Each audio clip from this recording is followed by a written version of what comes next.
असलामुअलैकुम crime update में लियाकत तुसीं वेख रहे हो मेरे यूट्यूब चैनल। सीसीडी की बड़ी कार्रवाई। सीसीडी के एहलकार नूं शहीद करने वाला नोमान उर्फ नोमा ये सीसीडी पुलिस मुकाबले दे विच हलाक हो गया है।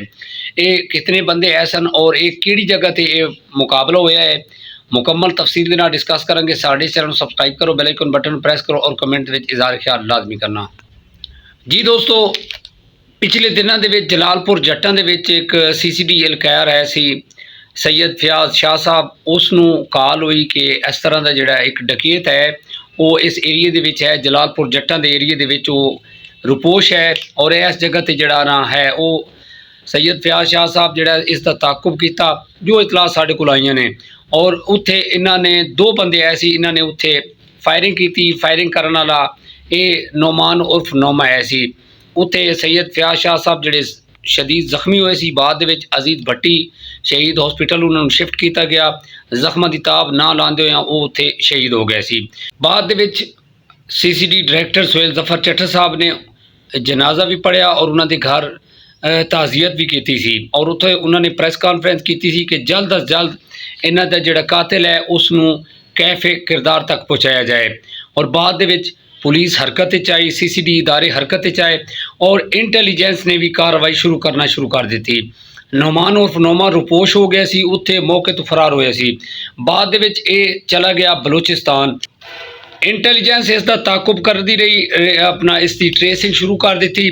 पहले इन्हें अपना मोबाइल बंद कर दिता सी, सिमा इन्हें बंद कर दी। जदों इन्हें सिमा ऑन कीतियां इसकी जिहड़ी लोकेशन आ रही सी वो गवादर दी आ रही सी।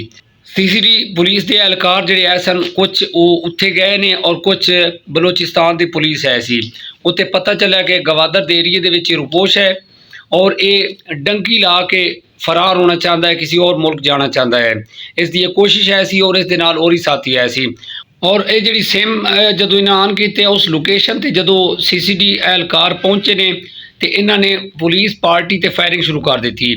उस एरिए दे विच मुकाबला होया, पुलिस पार्टी ते फायरिंग हुई और पुलिस पार्टी ने दिफा करन कारण उन्हां ते फायरिंग की थी। बाद दे विच जनाब ये अपने साथियों की फायरिंग दे नाल इसकी हलाकत हो गई और इसकी जदों शनाख्त हुई वो नोमान उर्फ नोमा है सी जिन्हें सीसीडी एहलकार सैयद फयाज शाह साहब नूं शहीद किया सी और ये उत्थे फरार हो गए सी। इसकी कोशिश है सी कि मैं डंकी ला के दूसरे मुल्क चला जावां।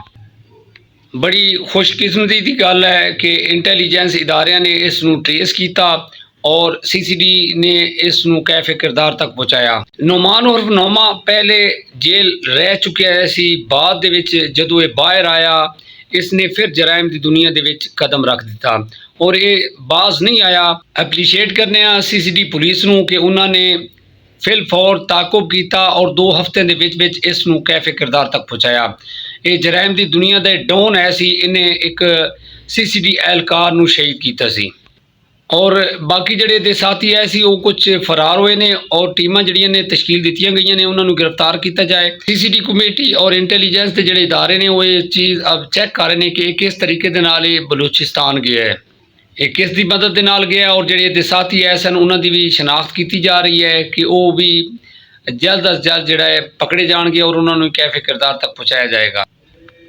बाकी सुहेल जफर चट्टर साहब ने एक और जिहड़ा केस है गैरत के नां ते औरतां नूं बंदे मार देंदे हैं, बच्चियां नूं मार देंदे हैं गैरत का नां दे के, उन्हां दा भी जिहड़ा केस है वो सीसीडी के हवाले कर दिता गया है। ओवरऑल जिहड़ी हुण इस गैरत के नां दे जितने ही केस होणगे ये सीसीडी हैंडल करेगी। और मेरा ये पैगाम है कि जिहड़े बंदे जनाब तैश च आ जाते हैं कि मेरी बीवी ने यह काम कर दिता, मेरी बेटी ने यह कर दिता, मेरी हमशीरा ने यह किया, उन्हें गन पकड़ी तो जनाब उन्होंने मौत के घाट उतार दिता। अगर तुसी इस तरह की हरकत करोगे तुसी भी उन्होंने नाल ही जाओगे।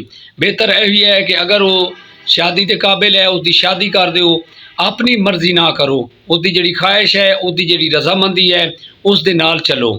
बड़ी अपडेट है सी कि सैयद फयाज शाह साहब जिहड़े सीसीडी एहलकार है सन जलालपुर जट्टां दे रहण वाले सी, उन्हां दे कातिल जिहड़े जिसने उन्होंने शहीद किया सी वो मुकाबले दे विच फुल फ्राई हो गया है। ये सीसीडी पुलिस की बड़ी कामयाबी है। इसे पैगाम के नाल सानू इजाजत दो। अपना ढेर सारा ख्याल रखा है। मुलाकात होगी अगले व्लॉग के अंदर। कमेंट दे विच इज़हार ख्याल लाजमी करना। खुदा हाफिज़।